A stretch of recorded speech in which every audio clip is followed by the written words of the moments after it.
If you've noticed your grocery bills climbing, your rents skyrocketing, or global headlines shifting by the hour, there's a reason deeper than the stock market or daily news cycles. To really understand, you need to look at the invisible framework that's governed the global economy for the past half-century. It is a system that let the United States print money out of thin air and trade it for real goods, cars, oil, electronics from across the world. This framework is known as the petrodollar system, and for the first time ever, it's unraveling. This isn't some wild conspiracy theory. Governments in Riyadh, Beijing, and Moscow are openly discussing it, even if Washington only whispers about it behind closed doors. The decades-old pact guaranteeing American prosperity is slowly being dismantled. To see what's coming and why it could trigger painful inflation in the West, we need to go back to where it all began. The United States was in crisis. President Nixon had just untethered the dollar from gold. Inflation was raging, and oil prices had quadrupled. The dollar's value was collapsing, and global confidence in U.S. leadership was fading fast. Into this chaos stepped William Simon, the newly appointed Treasury Secretary, on a mission that could determine the nation's future. His destination, Jeddah, Saudi Arabia. His task, to save the dollar. Simon offered the House of Saud a deal that changed history. The United States would guarantee Saudi security, supply advanced weaponry, and defend the kingdom from all threats. In return, Saudi Arabia had to do two things: price all oil sales exclusively in US dollars, and reinvest those dollars back into US Treasury bonds. This was the birth of the petrodollar. By forcing the world to buy dollars to purchase oil, the US created perpetual demand for its currency. Nations needed dollars to fuel their economies, so the US could print unlimited amounts without consequence. The result, America ran massive deficits. While exporting its inflation, abroad the world got paper, and the US got goods. For 50 years, this system was the backbone of global capitalism. It worked because the dollar was trusted worldwide.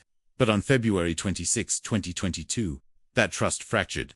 In response to Russia's invasion of Ukraine, the US and Europe froze $300 billion of Russia's foreign reserves. This move sent shockwaves across the global south. Nations realized their dollar reserves weren't truly theirs. They were liabilities the US could seize if foreign policy interests demanded it. The petrodollar's death knell had sounded. The first signs of change emerged in January 2023 in Saudi Arabia. At the World Economic Forum, in Davos, Finance Minister Mohammed Al-Jadaan stated there are no issues with discussing how we settle our trade arrangements, whether it is in the US dollar, euro, or Saudi Riyal. With those words, the 1974 agreement effectively ended. The world's automatic demand for dollars began to fade.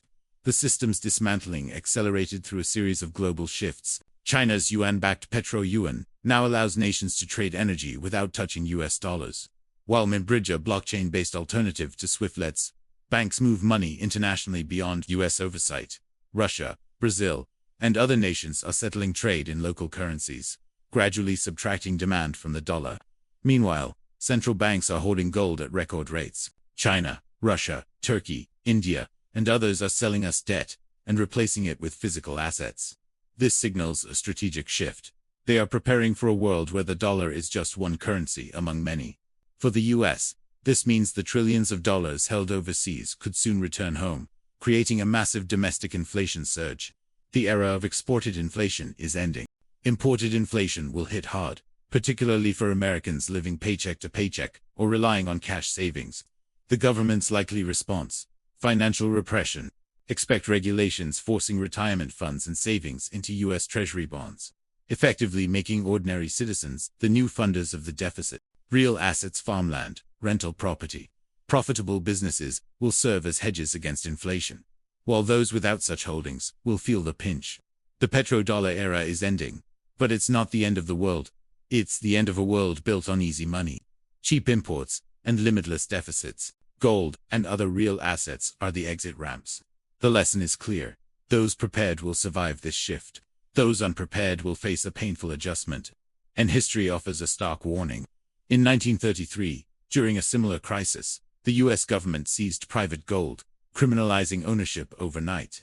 In our next segment, we'll reveal the untold story of that gold seizure, including secret prosecutions, neighbors turning on neighbors, and legal loopholes that could allow seizure of Bitcoin, gold, and silver during a national emergency. As the petrodollar system fades, the world is rapidly reshaping itself into new financial alliances. The old system was centralized. New York was the hub, and the US dollar was the ultimate power tool. Today, that monopoly is cracking.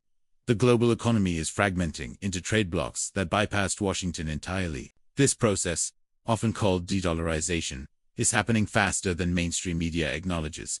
China is leading the charge. For years, Beijing quietly prepared for a post-dollar era. Their weapon of choice is the petro-yuan, a system that lets energy exporters accept yuan for oil purchases, backed by gold via the Shanghai Gold Exchange. The mechanism is simple but revolutionary. Instead of using dollars, nations can now transact in a currency convertible into tangible gold, which builds trust where political allegiance alone cannot. Iran, for example, can now sell oil to China in yuan and immediately convert it to gold. This bypasses the US banking system entirely, rendering sanctions and dollar-centric restrictions less effective. Saudi Arabia, too, has begun signaling openness to such arrangements, further eroding the petrodollar's dominance. Every yuan-based trade is a dollar trade, avoided a subtle but powerful erosion of US currency demand. Digital innovations are accelerating this shift.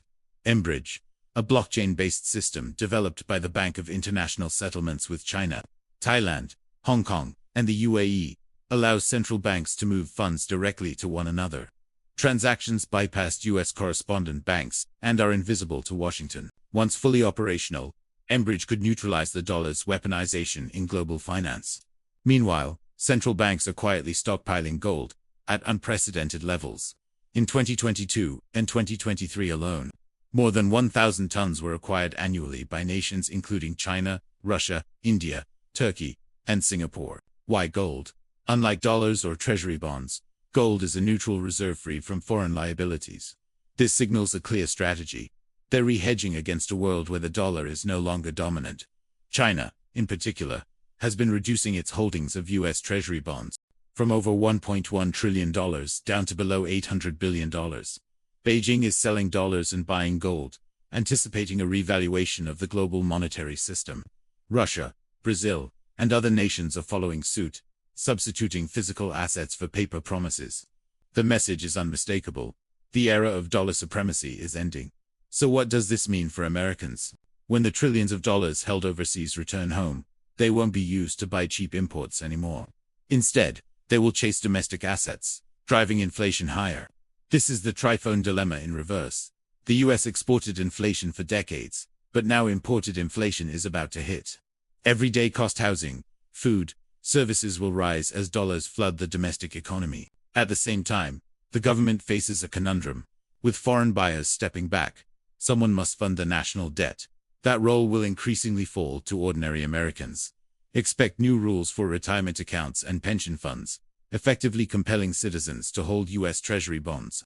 Financial repression, a soft default, ensures the government can continue spending while citizens absorb the real cost through devalued dollars.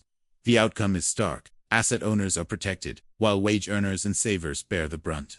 Those with real estate, businesses, or farmland will see their nominal values rise with inflation. Those living paycheck to paycheck, or holding cash, will feel the squeeze as the cost of living surges. The American dream built over generations on the dollar's privileges facing a painful reset. Yet, there is a way to prepare. Gold, and other real assets, are the exit ramp from this transition. Central banks are already signaling the direction. If China is dumping dollars to buy gold and you remain in cash, you're on the losing side of the revaluation. The petrodollar's end doesn't spell global collapse, but it does mark the end of a world where money flowed freely. Imports were cheap, and deficits carried little consequence. The coming era is one of adjustment. Understanding it is critical. Knowing where to position your wealth and how to protect your standard of living will determine who survives this historic shift. History provides a stark warning for what happens when a nation's currency loses its privileged status. In 1933, during a financial crisis not unlike what we face today, the US government took drastic action. The world was dumping dollars, and the country faced a severe economic threat. President Franklin D. Roosevelt didn't just ask for help, he acted decisively. Through Executive Order 6102, ownership of private gold was criminalized. Ordinary Americans who had saved diligently suddenly found themselves breaking the law. Agents were sent to homes and safe deposit boxes to seize gold. Law-abiding citizens were turned into criminals overnight. The lesson is clear. When national crises collide with a devalued currency, Governments have historically intervened forcefully to protect their financial system.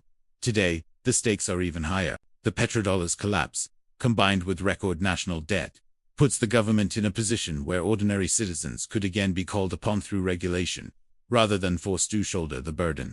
We are already seeing the early stages. Foreign buyers of US debt are retreating. Dollars will flow back home, chasing real assets and driving inflation. To prevent the debt from spiraling out of control, financial repression will likely increase. Ordinary Americans may be required to hold government debt via pension and retirement accounts.